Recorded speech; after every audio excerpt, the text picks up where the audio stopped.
Bonjour, je m'appelle Hortense Le Pape, j'ai 54 ans, je suis mariée, j'ai 4 enfants. J'habite Vannes depuis 25 ans, je travaille dans la petite entreprise familiale à Vannes. Je suis élue locale, maire adjoint, en charge des bâtiments, de la politique énergétique et du logement social. Je suis la candidate de la majorité présidentielle avec Emmanuel Macron pour les élections législatives des 11 et 18 juin prochains.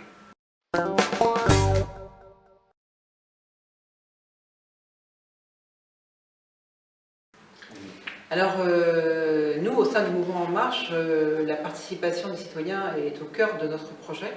Nous avons initié avec Emmanuel Macron et la Grande Marche, justement, nous sommes allés à la rencontre des citoyens pour leur demander ce qu'ils souhaitaient réformer dans le pays, dans leur domaine de connaissances, de compétences. Et donc, ça a été la base de l'élaboration du projet d'Emmanuel Macron. Et donc, maintenant qu'Emmanuel Macron est à l'Élysée, nous avons l'intention de continuer dans ce sens. C'est-à-dire que, par exemple, moi, si je suis élue députée, je créerai des sortes de comités citoyens pour à la fois rendre compte de mon travail de député et en même temps avoir de la part de la population un retour ou répondre à leurs attentes, ou savoir, eux, dans leur vie quotidienne, ce qui est important à réformer, à modifier, ce qui va dans le bon sens, ce qui va un petit peu moins bien. Donc il y aura véritablement un aller-retour permanent à ce niveau-là.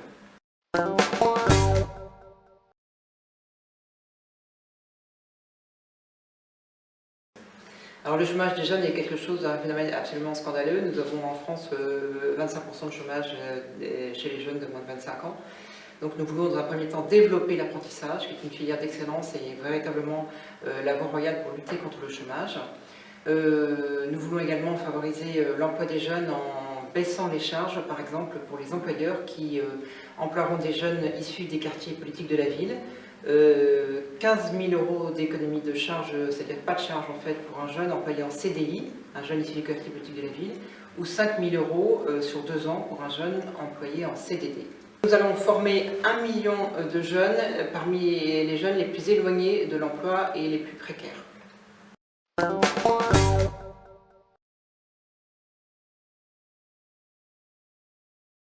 La moralisation de la vie publique et de la vie politique fait partie effectivement des mesures fondamentales d'Emmanuel Macron, parmi lesquelles on peut en citer deux: l'interdiction de l'emploi d'un membre de sa famille. Bon, l'actualité récente a montré que c'était l'occasion de dérives qui sont effectivement très dommageables pour l'image des hommes politiques en général. Et nous avons également l'intention d'interdire l'activité de conseil pour les députés ou les élus en général, les élus nationaux, pour éviter des conflits d'intérêts entre leur mandat électif et leur activité de conseil.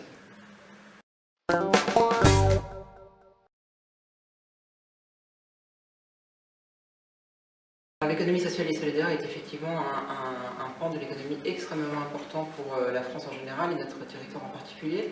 Cela représente 10% du produit intérieur brut et 13% des emplois.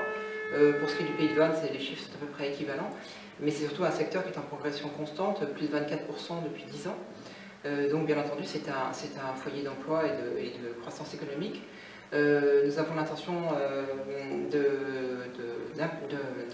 d'imposer dans la commande publique une partie de la commande publique vers l'économie sociale et solidaire pour montrer l'exemple, que l'État soit vertueux et exemplaire.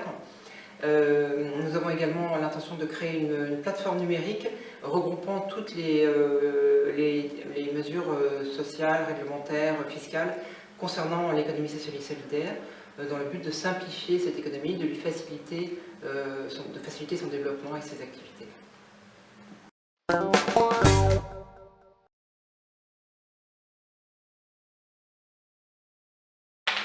Alors, mon mandat de député, d'abord je m'y consacrerai totalement. J'abandonnerai mon emploi et mon mandat actuel de maire adjoint.